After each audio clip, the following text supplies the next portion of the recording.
요한복음 7장 14절에서 24절 말씀 한 절씩 교독하시겠습니다. 이미 명절의 중간이 되어 예수께서 성전에 올라가사 가르치시니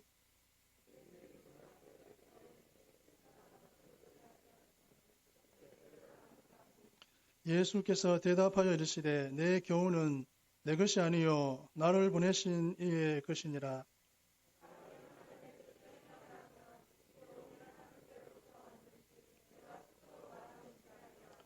스스로 말하는 자는 자기 영광만 구하되 보내신 이의 영광을 구하는 자는 참되니 그 속에 불의가 없느니라.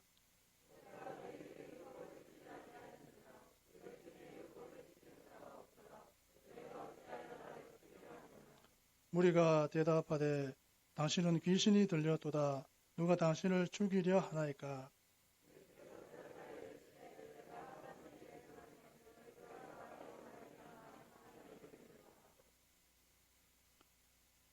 모세가 너희에게 할 일을 행했으니 그러나 할례는 모세에게서 난 것이 아니요 조상들에게서 난 것이라. 그러므로 너희가 안식일에도 사람에게 할 일을 행하느니라.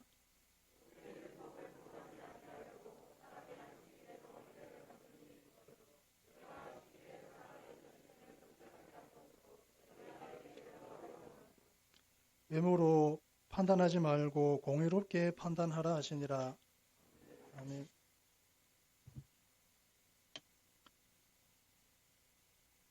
예수님께서 초막절 중간에 예루살렘 성전에서 사람들을 가르치십니다. 사람들이 그의 가르침에 놀라면서 그의 교훈을 의심하지만 자신은 자기 영광을 드러내려고 말하는 것이 아니라고 하십니다.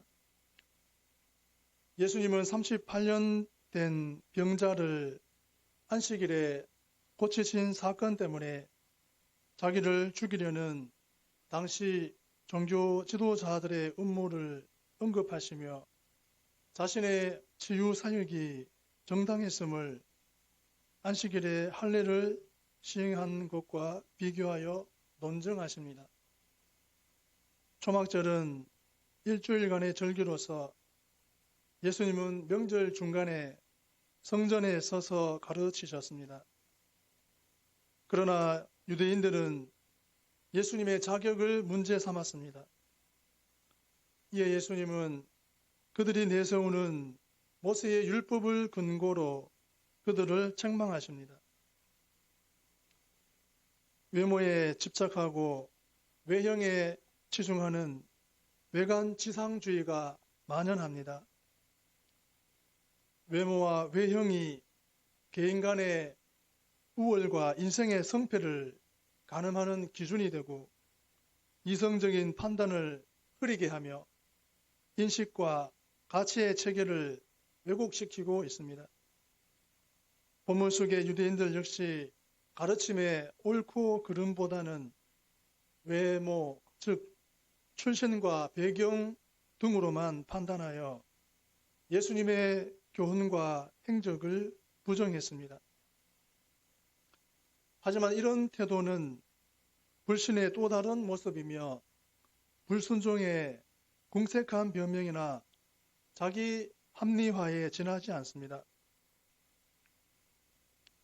오늘날 형식과 외형을 중시하는 시대에 피리를 불어도 춤추지 않는 세대에 듣는 이의 마음을 움직이는 사람은 청중의 인기보다 하나님의 나라를 구하며 주님께서 깨닫게 하신 말씀을 전하는 자입니다. 14절에서 18절 말씀을 보시면 이미 명절의 중간이 되어 예수께서 성전에 올라가사 가르치시니 유대인들이 놀랍게 여겨 이르되 이 사람은 배우지 아니하였거늘 어떻게 그를 아느냐 하니 예수께서 대답하여 이르시되 내 교훈은 내 것이 아니요 나를 보내신 이의 것이니라. 사람이 하나님의 뜻을 행하려 하면 이 교훈이 하나님께로부터 왔는지 내가 스스로 말함인지 알리라. 스스로 말하는 자는 자기 영광만 구하되 보내신 이의 영광을 구하는 자는 참되니 그 속에 불의가 없느니라. 아멘. 초막절 중간에 예수님께서 예루살렘 성전에 올라가셔서 가르치셨을 때 사람들이 모두 놀랐습니다. 당시 랍비가 되어 사람을 가르치려면 먼저 다른 사람에게 배워야 하는데 예수님을 가르친 스승 랍비를 그들이 알지 못하기 때문입니다. 그래서 그들은 이 사람이 배우지 않았다고 단정했습니다.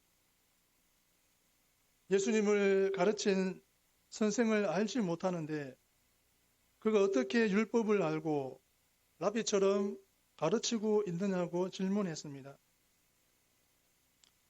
예수님께서 어떤 정규 교육을 받았는지 복음서는 말하지 않습니다. 하지만 그의 가르침은 보통 랍비들의 가르침보다 놀라웠습니다. 유대인들은 보통 6세가 되면 교육을 시작하여 율법을 배웠고 더 높은 교육을 위해서 예루살렘에서 시행하고 있는 교육기관에서 전문 교육을 받았습니다. 하지만 예수님은 세상 교육이 아니라 하나님으로부터 가르침을 받아서 사람들을 가르치셨습니다. 예수님 자신이 가르치는 교육 내용이 자신의 뜻이나 사상이 아니라 자기를 보내신 하나님 아버지로부터 받은 것이라고 설명하십니다. 예수님의 교훈은 곧 하나님의 가르침입니다. 신명기 18장 18절에 의하면 내가 그들의 형제 중에서 너와 같은 선지자 하나를 그들을 위하여 일으키고 내 말을 그 입에 두리니 내가 그에게 명령하는 것을 그가 무리에게 다 말하리라 고 했습니다. 예수님은 마치 마지막에 보냄을 받은 모세와 같은 선지자처럼 자신이 가르치는 교훈은 자기를 이 땅에 보내신 아버지께서 자기 입에 두셨기 때문이라고 말합니다. 예수님께서 놀라운 가르침을 베풀 수 있었던 것은 유명한 랍비를 스승으로 두었기 때문이 아니며 그를 세상에 보내신 하나님께로부터 온 것이기 때문이라고 강조합니다. 예수님의 교훈이 하나님께로부터 온 것인지 알 수 있으려면 하나님의 뜻을 온전히 행하려는 열망을 가져야 합니다. 그렇다면 그런 사람은 예수님의 교훈이 어디서 왔는지 알 수 있습니다. 바리새인들은 하나님의 뜻을 행하려는 의도가 없었기 때문에 그의 교훈이 하나님께로부터 오는 것인지 예수님 스스로 말하는 것인지 알 수 없었습니다. 복음을 가르치는 자는 자신의 말이 아니라 주어진 복음을 있는 그대로 가감하지 않고 전해야 하는 사명과 책임이 있습니다. 설교자가 자기의 사상이나 뜻을 전하는 것이 아니라 하나님의 뜻을 잘 헤아려 전해야 합니다. 예수님은 오직 그를 보내신 아버지의 영광만 구하기 때문에 그의 가르침은 참됩니다. 자기를 나타내고 자기의 뜻과 사상을 말하는 자는 자기 영광을 드러낼 뿐이기 때문에 의롭지 못합니다. 하지만 자기 영광이 아니라 자기를 보내신 자의 영광을 나타내려는 사람은 그가 주신 메시지를 전하기 때문에 그 속에 불의가 없고 정당합니다. 하나님의 뜻을 성실하게 준행하기 위한 묵상과 연구가 자기 개인의 영광을 위한 것이 되지 않도록 조심해야 합니다. 우리는 성경의 메시지를 전할 때 자기 영광을 구하고 있는지, 하나님의 영광이 드러나도록 하고 있는지 항상 확인해야 합니다. 예수님은 보내신 자의 영광을 위해 보내신 이의 교훈을 가르치십니다.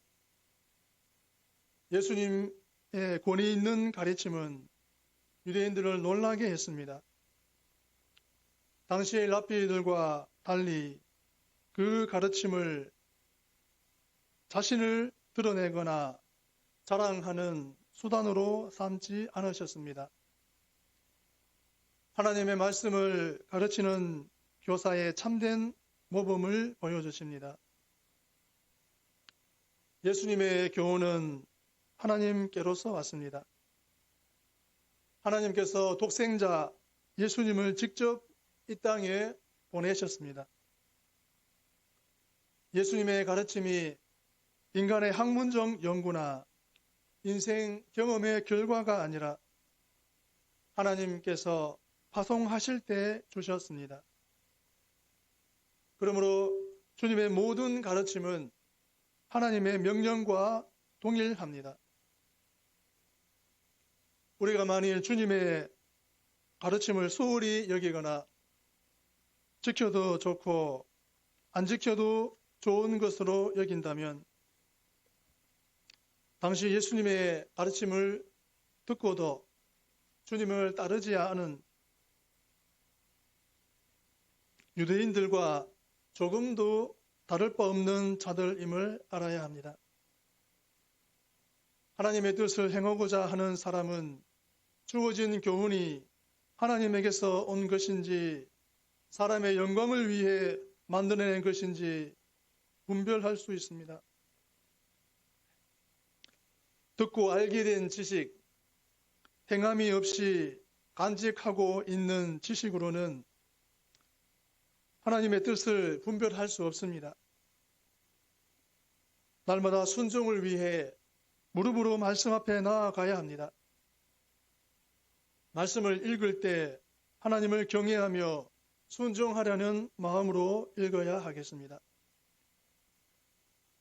예수님의 교훈은 하나님의 영광을 구했습니다. 여기서 영광은 광채, 화려란 의미를 지니고 있습니다. 그리고 성경에서 이 말은 주로 하나님에 대하여 그리스도에 대하여 사용했습니다. 구약에서는 영화롭게 하다, 존대하다, 존귀, 영예, 역시 많은 경우 하나님의 존귀하심과 관계를 지니고 사용되었습니다. 당시 교권주의자들과 달리 예수 그리스도의 가르침은 그리스도 자신의 화려한 명성을 얻기 위함이 아니라 하나님의 영광을 구하는 데 초점이 있었습니다. 바리새인의 유전에는 인간의 욕구가 숨쉬고 자기 주장이 넘치지만 그리스도의 교훈은 오직 하나님을 영화롭게 하는 것이 목표입니다. 그들은 놀랐지만 믿지 않았습니다. 예수님은 명절에 이르자 숱한 위험에도 불구하고 물러섬 없이 성전에서 가르치기를 시작하셨습니다. 그분의 가르침에 유대인들은 당혹감과 놀라움을 감추지 못했습니다. 하지만 그들은 그 교훈의 정통성을 의심하며 그분을 하나님께로부터 온 말씀으로 인정하지 않았습니다. 예수님이 저명한 랍비 문화에서 정식 교육을 받지 않았기 때문입니다. 그들은 외모로만 판단하다가 진리의 빛을 거부하고 영생의 길마저 놓쳤습니다. 진리를 대하는 우리의 태도는 어떻습니까? 말씀을 전하는 자의 학벌이나 경력에 지나치게 주목하거나 너무 무시하는 것은 공평한 태도는 아닙니다. 설교자의 조건보다는 하나님의 말씀을 얼마나 충실히 전하는지가 더 중요하지 않을까요? 이 땅의 말씀 사역자들이 외형 키우기나 이력 쌓기에 골몰하지 않고 소명을 확신하고 말씀의 능력을 믿으며 가라 하신 곳에서 전하라고 하신 말씀에 충실할 수 있도록 기도해 주십시오. 19절에서 22절 말씀을 보시면 모세가 너희에게 율법을 주지 아니하였느냐? 너희 중에 율법을 지키는 자가 없도다. 너희가 어찌하여 나를 죽이려 하느냐? 무리가 대답하되 당신은 귀신이 들렸도다. 누가 당신을 죽이려 하나이까? 예수께서 대답하여 이르시되 내가 한 가지 일을 행하매 너희가 다 이로 말미암아 이상히 여기는도다. 모세가 너희에게 할 일을 행했으니 그러나 할 일은 모세에게서 난 것이 아니요 조상들에게서 난 것이라. 그러므로 너희가 안식일에도 사람에게 할 일을 행하느니라. 아멘. 예수님에게 귀신 들렸다고 유대인은 말했습니다. 예수님께서 사람들에게 유대의 종교 권력자들이 자신을 죽이려고 한다고 말했을 때 그 말을 들은 사람들은 유대의 종교 권력자들이 결정한 예수님 살해의 의도를 알지 못하기 때문에 예수님께 이렇게 반응했습니다. 그 의미는 당신은 미쳤습니다. 누가 당신을 죽이려고 합니까? 라는 말입니다. 사람들은 마치 예수님께서 정신 이상자가 된 것으로 오해했습니다.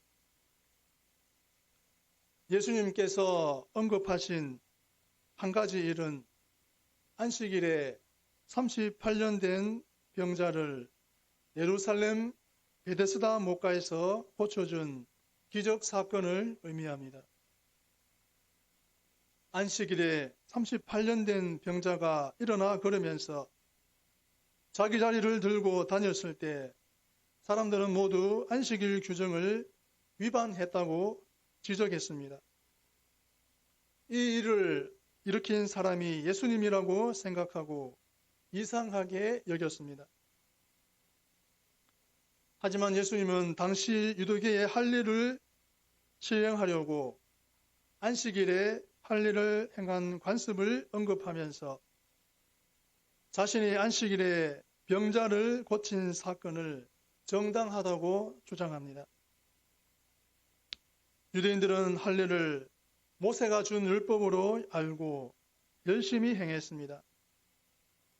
하지만 예수님께서 할례가 이미 아브라함 때에 시작되어 조상들에게 이어지다가 모세 때에 성문화되었던 것을 상기시킵니다. 할례는 남자아이가 태어난 지 8일 만에 행하는 것으로 그날이 안식일이라도 시행했습니다. 율법을 자신들이 좋을 대로 해석하고 적용하며 다른 사람에 대하여 손가락질하는 유대인 같은 사람은 오늘날에도 존재합니다. 유대인들은 스스로 만든 조항에 얽매여 하나님의 뜻을 거스르는 자들이 되었습니다. 율법의 수호자로 자청했지만 실상 하나님의 뜻대로 율법을 완성하시는 예수님을 거절함으로 율법을 범한 자들이 되었습니다. 진정한 안식일의 정신을 실천하는 예수님을 범법자로 만들고 정작 자신들은 모세의 명령을 지키기 위해 안식일에도 할 일을 행했습니다. 우리도 가끔씩 특정한 성경 구절을 이용해 말하면서 실제로는 성경을 거슬러 살며 하나님의 백성이라고 과신하고 있지는 않습니까? 23절에서 24절 말씀을 보시면 모세의 율법을 범하지 아니하려고 사람이 안식일에도 할 일을 받는 일이 있거든. 내가 안식일에 사람을 전신을 건전하게 한 것으로 내가 내게 노여워하느냐? 외모로 판단하지 말고 공의롭게 판단하라 하시니라. 아멘. 예수님께서 유대인의 관습을 말합니다. 그들은 모세의 율법을 범하지 아니하려고 안식일에도 할례를 받았습니다. 이것을 근거로 예수님은 사람이 안식일을 거룩하게 지키려고 몸의 한 부분을 정결하게 하는 할례의식을 안식일에 행한다면 자신이 안식일에 사람의 전신을 건전하게 한 것이 잘못된 것이 아니라고 논증합니다. 예수님께서 유대인들이 안식일에 38년 된 병자를 고쳐주심으로 안식일 규정을 위반하게 만들었다고 분노하고 심지어 죽이려고 한 것은 공의롭게 판단한 것이 아니며 외모로 판단한 결과이기 때문이라고 지적하십니다. 사람의 일을 판단할 때에 겉으로 드러난 것만으로 판단하면 심각한 오류를 범할 수 있기 때문에 전후 사정을 잘 살펴서 공의롭게 판단해야 합니다. 더욱이 한 개인의 판단으로 모든 것을 일반화할 때 오리에 빠진다는 사실을 명심할 필요가 있습니다. 눈에 보이는 대로가 아니라 하나님의 뜻대로 판단해야 합니다. 하나님의 뜻과 일치하는 판단이 공의로운 판단입니다. 유대인들은 예수님의 가르침을 받으면서도 예수님의 겉모습에 대한 편견으로 하나님이 보내신 메시아를 못 알아봤습니다. 우리는 혹시 눈에 보이는 단면만을 보고서 섣불리 판단하지 않습니까? 그들은 자부했지만 순종하지 않았습니다. 하나님의 뜻을 행하려 한다면 누구든 예수님의 말씀에서 하나님의 음성을 들을 수 있었습니다. 따라서 예수님과 그분의 교훈을 거부하는 유대인들의 태도는 그들 안에 허영과 불의만 가득한 채 진리를 알고 행하려는 관심과 의지가 결여되어 있음을 보여줍니다. 그들은 율법을 가장 잘 알고 율법을 지킨다고 자부하면서도 정작 율법을 성취하기 위해 오신 예수님을 인정하지 않았습니다. 또 안식일에 신체의 일부를 베어 할례를 행하더라도 율법을 어기는 일로 정죄하지 않으면서 할례 언약을 성취하시고 인간의 전신을 온전케 하시는 예수님의 사역은 일로 간주하여 정죄했습니다. 그들은 진리가 말하는 진실을 수용하지 않았습니다.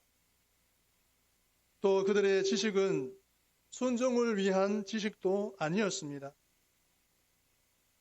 말씀은 결코 자랑의 대상이나 자기 합리화나 정죄의 도구가 아닙니다. 그리고 예수님께로 인도하지 못하는 지식이라면 아무리 많이 알아도 소용없습니다.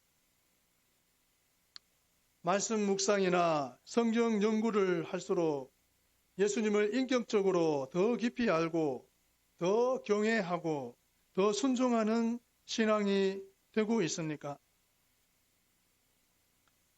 말씀에 순종하지 않아도 되는 이유를 찾지 말고 하나님에게서 온 말씀이 확실하다면 어서 믿고 순종해야 합니다. 유대인들이 예수님의 기적과 말씀에 문제가 있거나 믿기지 않아서 예수님을 거부하고 배척했을까요? 아닙니다. 믿고 싶지 않았습니다. 믿을 만한 증거의 부재 때문이 아니라 믿지 않으려는 그들의 완악한 마음이 문제였습니다. 우리도 주님의 뜻이 분명하지 않아서가 아니라 인정하거나 돌이키기 싫어서 지금 주저하고 있는 것은 아닙니까? 스스로의 영광을 굳지 않으시는 그리스도를 바라보고 그분께 나아옵시다. 그리스도께만 하나님께로부터 온 즉 생명의 말씀이 있기 때문입니다. 주님께 나아와 이 말씀을 높이 떠받들고 또 절대적인 삶의 기준으로 삼아 그것을 철저히 지키고 실천하는 삶을 살아야 합니다. 그리하여 그리스도가 그러하셨던 것 같이 우리도 삶을 통해서 오직 하나님의 영광만을 드러내야 합니다. 기도하시겠습니다. 하나님 아버지, 하나님 보시기에 늘